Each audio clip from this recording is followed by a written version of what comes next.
There she go with the word salad. Elder Lawyer, the Bible does not condemn witchcraft. All right. Let's get some scriptures real quick. Yes, sir. Hold up. A matter of fact, I'm gonna pull it up so that we all can see. Because either they go to church and lie on the Bible altogether to make the Bible fit their practices, or do what she is doing right now, outright deception. She's claiming the Bible doesn't condemn witchcraft, Elder Lawyer, and let's pull up the Bible. Yes, sir. Hold on. I need to get this thing. Let's pull up the Bible, right? Chapter and verse out of the Bible, Elder Lawyer. Chapter. Yes, sir. I'm going to round them off. Exodus 22:18. Hold, let me read it, because I pulled it up so it's right before us. This is for you Christians out there who've been deceived under witches and warlocks celebrating Easter. Exodus what? 22:18. 22 and 18. Let's read it. Exodus 22:18. Thou shalt not suffer a witch to live. Thou shalt not suffer a witch to live. According to the Old Testament, before grace came, witches were what? If they were caught practicing, according to the Bible, that was a capital punishment for that. Thou shalt not suffer a witch to live, because why? Usually a part of the craft is targeting children. They won't tell you that because it's your children they're coming after. And Christ protects children.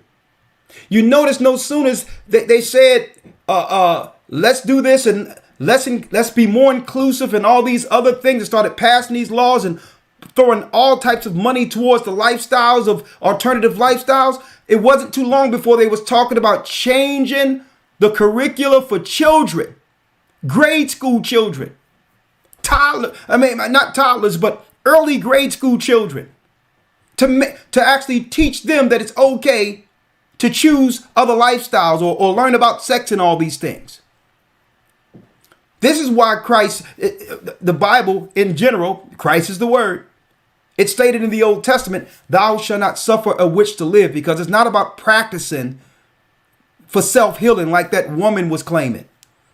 It's about spreading that madness and eventually convincing children into the craft. There's something more. Let's go, Elder Lawyer. Yes, sir. I'm going to jump over to Deuteronomy 18. And before we do, on Exodus 22 and 16, I want you all to just ask yourselves this question, because you said that it's a specific type of witch that's being referred to.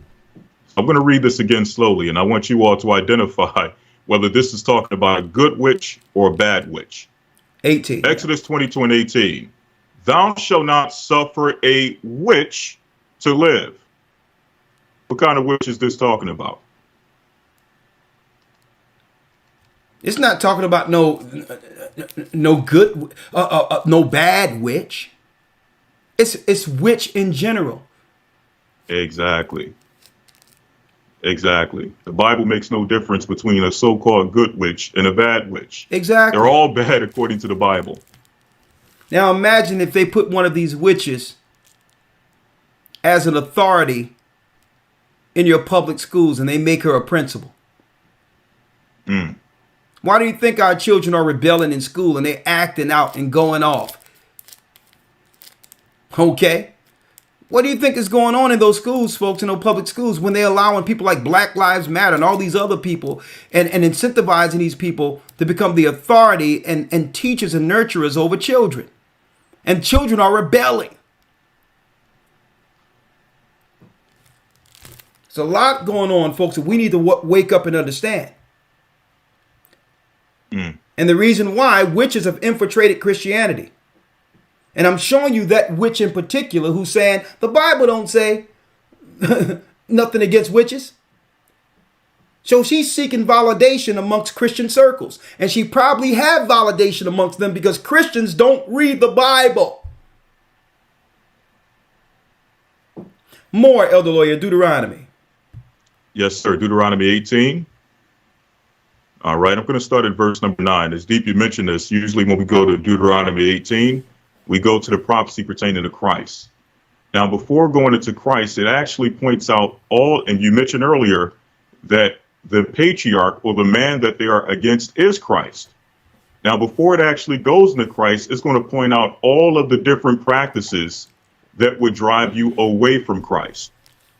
So I'm going to start here in the book of Deuteronomy 18 and 9, and I'm going to read it down to 15. It says, when thou art come to the land which the Lord thy God giveth thee, thou shalt not learn to do after the abominations of those nations. There shall not be found among you anyone that maketh his son or his daughter to pass through the fire, or that useth divination, or an observer of times, or an enchanter, or a witch, or a charmer, or a consulter with familiar spirits, or a wizard, or a necromancer. Oh, hold on, Elder Lawyer. We need to cue this up. Because it says in the 18th verse, when we left Egypt, before we inhabit the land of Canaan, the Most High gave us law and said, there shall not be found amongst any of our people that maketh his son or his daughter to pass through the fire, which is child sacrifice, like the Gentiles were doing, and still do, possibly allegedly, within certain secret society circles, or that useth divination, that's craft, divining, talking with spirits and all that, or an observer of times, using the craft for familiar spirits to actually predict the future and all that. All right. Telling people their future, talking about, I see something for you. I've seen everything that Christ and God said not to do. I've witnessed in the Christian church, where you have some witch in a church talking about she sees something in your future, or a sorcerer, a man there. I see prosperity coming for you. That's an observer of time. That's divination. Or an enchanter or a witch, right? Now I'm reading the Bible, Elder Lawyer. I have to toss back real quick because she stated this. She stated this. Do not continue to be confused and think that the Bible condemns witchcraft. It does not. The Bible warns against practicing bad magic.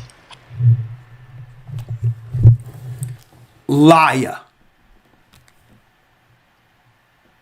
Liar.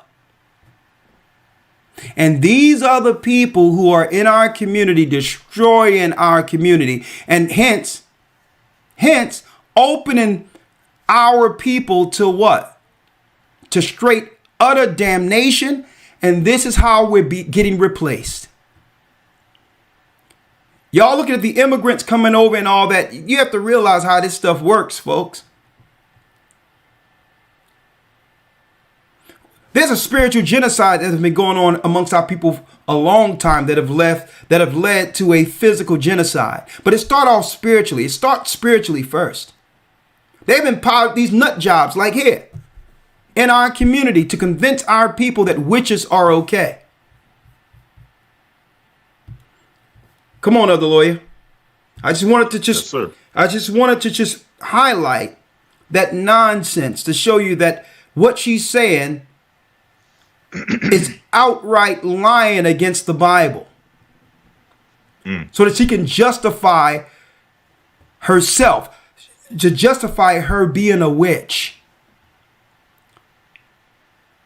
Now, it's one thing to be a deceiver, but when you get to the level, Elder Lawyer, where you actually lie and deceive yourself, what type of craft is she a part of? Well, she have convinced herself that the Bible is for witches, or good witches, as she stated. Come on. Yes, sir. Verse 12, Deuteronomy 18, verse 12.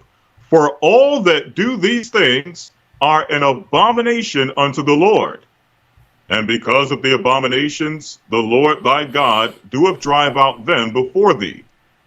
Thou shalt be perfect with the Lord thy God, for these nations which thou shalt possess hearken unto observers of times and unto diviners. But as for thee, the Lord thy God hath not suffered thee to do so.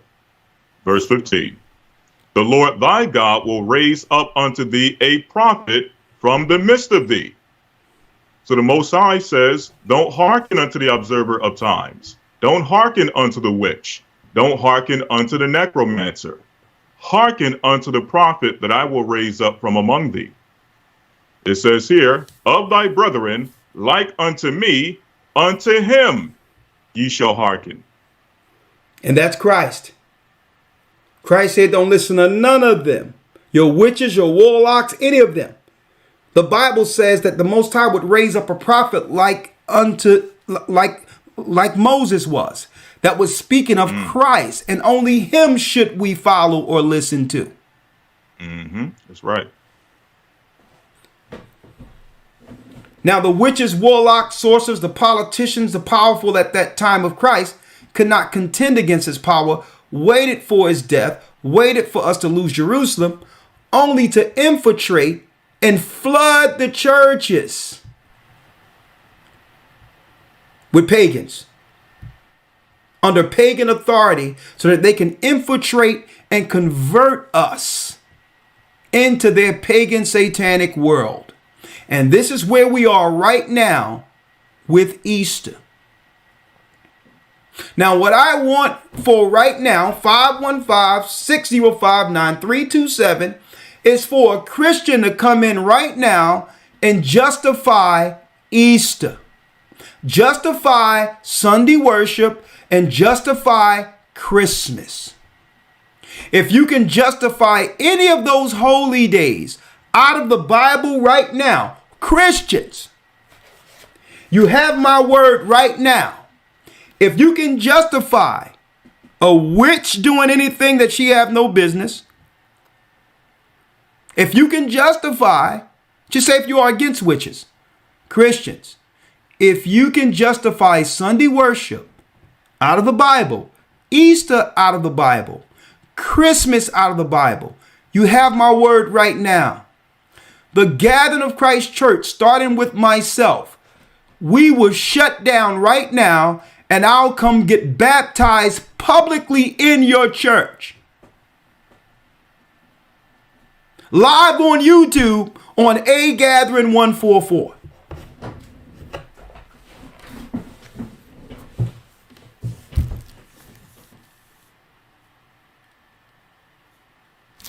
Let me repeat that. Christians, you have my word right now, tonight. If you can call in out of the Bible, justify Sunday worship according to the Bible, show that Easter is a day to be celebrated according to the Bible, that it's connected with Christ, and that Christmas is a day to be celebrated according to a holy day within the Bible, connected with Christ. Elder Ricard Shiar, a part of the Gathering of Christ Church, I will publicly make an announcement to go to your church and be baptized, and will air it live through this channel.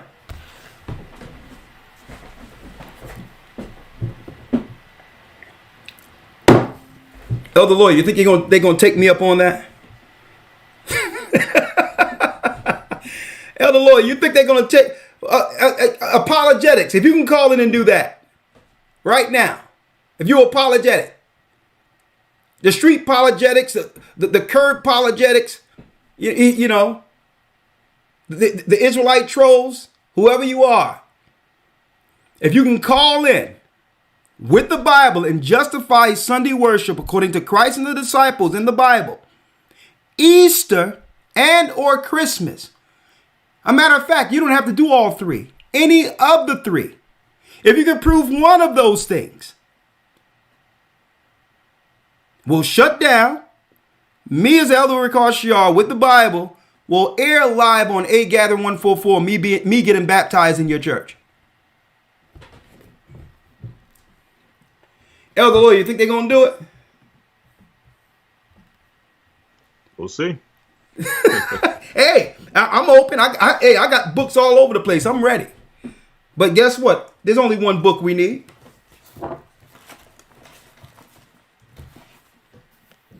The Bible. Is it hard to understand? Yeah. Guess what? And if you can't, you have to join the academy and learn again. Now that's fair. You join the academy and learn again if you can't. All right.